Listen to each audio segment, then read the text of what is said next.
रेवड़ी कल्चर जरूरी या सियासी मजबूरी? हर घर तिरंगा अभियान। बिहार में भाजपा क्लीन बोल्ड। भारी बारिश से कई राज्यों में हाहाकार। कॉमनवेल्थ में भारत का 5वां सर्वश्रेष्ठ प्रदर्शन। नमस्कार, मैं रूपाली बर्वे और आप देख रहे हैं वेब दुनिया की खास पेशकश WD नाउ, जिसमें बात करेंगे सप्ताह भर की सुर्खियों की एक अलग अंदाज में।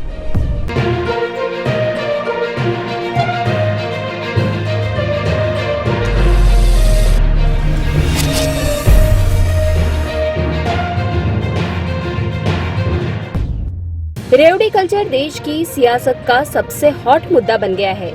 राजनीति के अखाड़े से लेकर सुप्रीम कोर्ट तक रेवड़ी कल्चर पर चर्चा तेज हो गई है।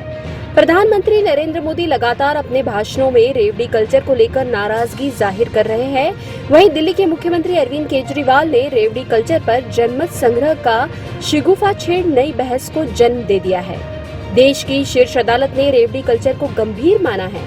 शीर्ष अदालत ने सुनवाई के दौरान सरकार के पैसे का उपयोग इंफ्रास्ट्रक्चर के लिए करने की बात कही। सुप्रीम कोर्ट का कहना है कि अर्थव्यवस्था को धनराशि और लोगों के कल्याण के बीच संतुलन रखना होगा। रेवड़ी कल्चर के समर्थकों का कहना है कि सोशल वेलफेयर स्टेट की अवधारणा के साथ कार्य करने वाली सरकार जनता के कल्याण करने के लिए प्रतिबद्ध है। दरअसल चुनाव के समय और सरकार में आने के बाद गरीब कल्याण के नाम पर रेवड़ी बांटने का काम सरकार और राजनीतिक दल अपनी सुविधा के अनुसार करते हैं। विकासशील देशों की श्रेणी में शामिल भारत में अभी भी ऐसे लोगों का बड़ा समूह है जो गरीबी रेखा से नीचे रहता है। बुनियादी जरूरतों में सब्सिडी जैसे छोटे बच्चों को मुफ्त शिक्षा देना या स्कूलों में मुफ्त भोजन देना, अस्पतालों में मुफ्त इलाज देना रेवड़ी कल्चर का एक सकारात्मक दृष्टिकोण है।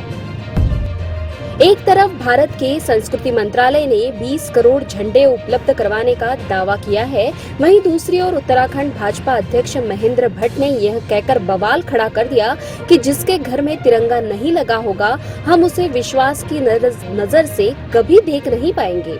मुझे उस घर का फोटो चाहिए जिस घर में तिरंगा न लगा हो। इस पर पूर्व मुख्यमंत्री और कांग्रेस नेता हरीश रावत ने सवाल किया कि किसी भी देशभक्ति का पैमाना नापने वाली भाजपा कौन होती है। उन्होंने कहा कि भाजपा के 7 साल के राज में 37 करोड़ लोग गरीबी रेखा के नीचे आ गए हैं। उन लोगों के पास झंडा खरीदने का पैसा कहां से आएगा। हालांकि बाद में भट्ट ने सफाई देते हुए कहा कि राष्ट्रीय ध्वज न फहराने वाले मकानों की तस्वीरों की उनकी मांग आम जनता के लिए नहीं बल्कि पार्टी कार्यकर्ताओं के लिए है। भाजपा सांसद वरुण गांधी ने भी एक वीडियो शेयर कर तिरंगा अभियान पर सवाल उठाया है। इस वीडियो में राशन दुकानदार राशन लेने आए लोगों को तिरंगा खरीदने के लिए मजबूर कर रहा था। प्रधानमंत्री नरेंद्र मोदी ने सभी देशवासियों से 13 से 15 अगस्त तक हर घर में तिरंगा लहराने की अपील की है। हालांकि तिरंगा अभियान को लेकर काफी उत्साह है। जानकारों का कहना है कि तिरंगा फहराते समय नियमों का पूरा ध्यान रखा जाना चाहिए। सूर्योदय के समय उल्लास के साथ, सम्मान के साथ तेजी से ध्वज को हम फहराएंगे और शाम को सूर्यास्त के समय यानी कि रिट्रीट के वक्त सम्मान के साथ उसे धीरे धीरे करके उतार लेंगे।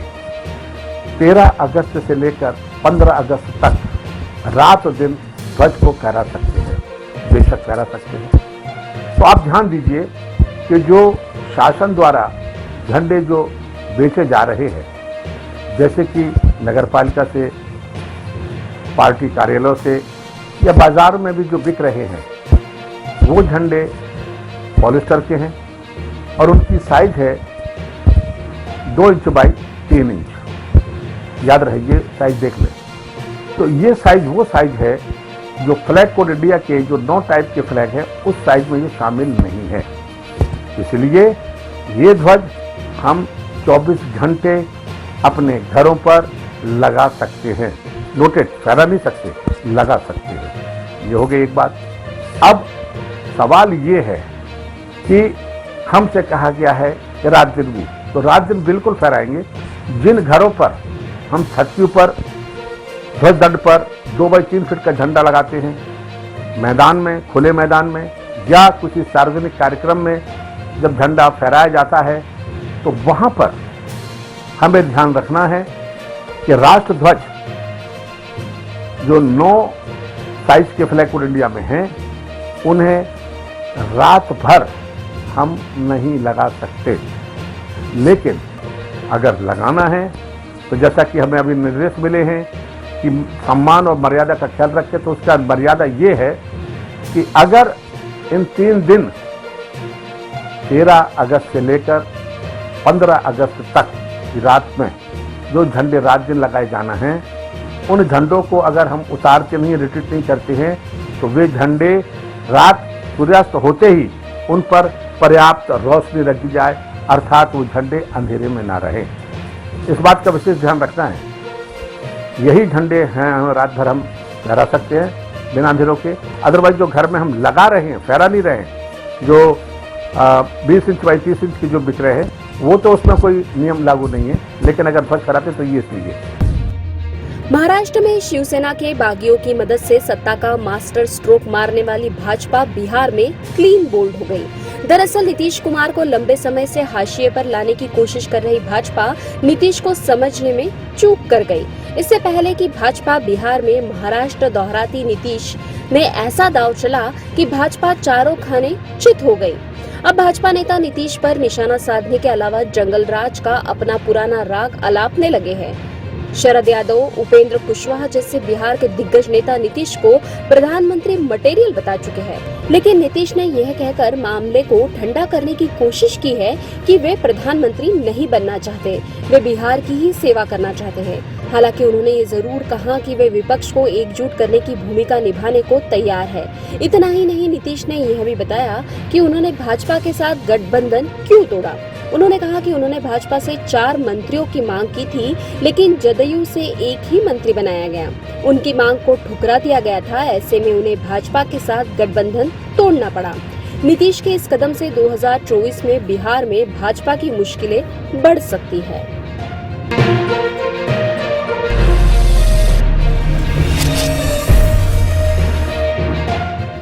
मध्य प्रदेश से लेकर दिल्ली, महाराष्ट्र, गुजरात, उत्तराखंड, हिमाचल प्रदेश, राजस्थान आदि राज्यों में बारिश ने जनजीवन को काफी प्रभावित किया है।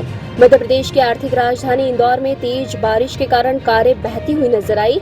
वहीं शहर में चारों ओर पानी ही पानी दिखने लगा।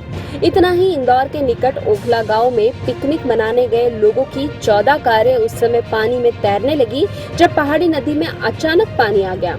लोगों ने भागकर अपनी जान बचाई। इंदौर के ही समीप धार जिले में 100 करोड़ की लागत से बना बांध पहली ही बारिश में रिसने लगा। इसके चलते कई गांवों को खाली कराया गया। राजधानी दिल्ली में भारी बारिश के चलते यमुना नदी खतरे के निशान के ऊपर बहने लगी। वहीं गुजरात के 7 जिलों में 90 व 3 जिलों में 100% से अधिक बारिश हो चुकी है। वलसाड़ जिले की कपराड़ा तहसील सबसे अधिक 125 इंच बारिश हो चुकी है। महाराष्ट्र के चंद्रपुर में कई गांव पानी में डूब गए हैं। महाराष्ट्र से तेलंगाना को जोड़ने वाला हाईवे पानी में डूब गया है। वैनगंगा और वर्धा नदी पूरे उफान पर है। पूरा शहर जलमग्न हो चुका है। कई राज्यों में मौसम विभाग ने भारी बारिश की चेतावनी जारी की है।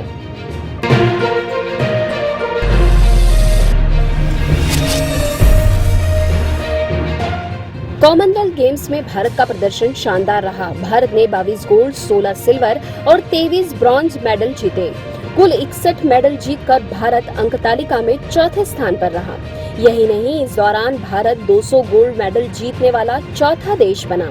सबसे अच्छी बात यह रही कि पहली बार अपना पहला कॉमनवेल्थ गेम खेल रहे 50 से ज्यादा भारतीय खिलाड़ियों ने मेडल जीता। भारोत्तोलन और कुश्ती जैसे खेलों में भारत ने बहुत मेडल जीते। महिला क्रिकेट टीम ने भी निराश नहीं किया और भारत को सिल्वर मेडल जिताया। हॉकी की भी दोनों टीमों ने मेडल जीता। सबसे ज्यादा चौंकाने वाला नतीजा लॉन बॉल्स में आया गोल्ड मेडल रहा। इस अनोखे खेल में पुरुषों ने भी रजत जीता। अब खबरें संक्षेप में। प्रख्यात लेखक सलमान रुश्दी पर न्यूयॉर्क में जानलेवा हमला। विवादित पुस्तक सैटेनिक वर्सेस के लिए वर्षों पहले जारी हो चुका है मौत का फतवा। जूना अखाड़ा के महामंडलेश्वर यति नरसिंहानंद गिरी के विवादित बोल, कहा तिरंगे की जगह लगाओ भगवा ध्वज। यूपी के सहारनपुर से जैश का संदिग्ध आतंकवादी नदीम गिरफ्तार। नुपुर शर्मा की हत्या का मिला था टास्क। हास्य कलाकार राजू श्रीवास्तव की हार्ट अटैक के बाद हालत नाजुक, प्रधानमंत्री मोदी ने भी फोन कर पूछा हाल। कोरोना के बढ़ते मामलों के बीच केंद्र ने राज्यों से कहा, स्वतंत्रता दिवस पर बड़ी सभाओं से बचे। ये थी वेब दुनिया की खास पेशकश WD नाउ। अगले सप्ताह की सुर्खियों के साथ फिर हाजिर होंगे। नमस्कार। वेब दुनिया की सभी से अपील है कि भीड़ भाड़ से बचें, मास्क पहने व सैनिटाइजर का इस्तेमाल करें, साथ ही सोशल डिस्टेंसिंग का पूरा पालन करें।